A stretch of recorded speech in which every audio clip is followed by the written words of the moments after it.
Serial ये रिश्ता क्या कहलाता है में मेहर ने लिया अभीरा से बदला। जी हाँ, यहाँ पर मेहर अब अभीरा को एक आंख भी नहीं देख पा रही है। मेहर चाहती है कि जल्द से जल्द अभीरा इस घर से निकल जाए, जिसके बाद मेहर अभीरा को सबके सामने धक्के मारकर घर से बाहर निकालती हुई नजर आएगी।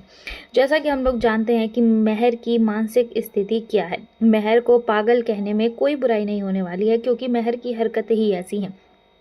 वहीं दूसरी ओर जहां मेहर अभीरा को धक्के मारकर घर से बाहर निकाल रही होती है, तभी अरमान दूसरी तरफ से अभीरा का हाथ पकड़ लेता है और कहता है कि ये क्या हरकत है, तुम्हारी हिम्मत कैसे हुई अभीरा को हाथ लगाने की।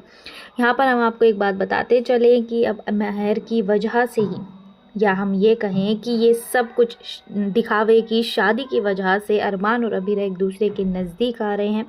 दोनों के बीच में जितनी भी गलत फहमियाँ हैं वो धीरे धीरे ख़त्म हो रही हैं, जो बात मेहर बर्दाश्त नहीं कर पा रही है। यहाँ पर अरमान मेहर से कहता है कि तुम्हारी हिम्मत कैसे हुई कि तुमने अभीरा को हाथ लगाया, और तुम होती कौन हो अभीरा को इस घर से बाहर निकालने वाली। ये घर हमारा है और मैं जानना चाहता हूँ कि इतना गुस्सा अभीरा के लिए क्यों। तभी यहाँ पर दोस्तों अभीरा भी 8 साल पुराना सच बताती हुई नजर आएगी और मेहर को चैलेंज करती है कि वो सबूत इकट्ठे करेगी।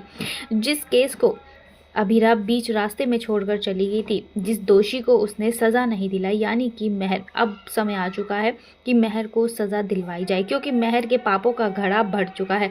अब बहुत हो चुका है मेहर के ड्रामे, मेहर की नौटंकी, मेहर की ज़्यादती अब अभीरा और नहीं सहेगी। वहीं दूसरी ओर अभीरा और तानिया की बातें मेहर सुन लेती है। जहाँ एक बार जहाँ मेहर और अभीरा एक दूसरे के आमने सामने खड़ी हैं, वहीं दूसरी ओर मेहर सुन लेती है अभीरा और तानिया की बातें, जिसमें अभीरा कहती है कि मैंने तानिया वानी को किस हालत में पाला है ये मैं ही अच्छे से जानती हूँ। मेहर से दूर रखने के लिए ही मैंने वानी का नाम बदलकर मुक्ति कर दिया है। ये सुनते ही तानिया खुश हो जाती है और कहती है कि भाभी आपको जैसी भी जिस भी चीज़ की मदद होगी मैं आपकी हेल्प ज़रूर करूँगी। जिसके बाद से ही मेहर अभीरा पर भड़क जाती है और अभीरा को घर से निकालने की सोचती है।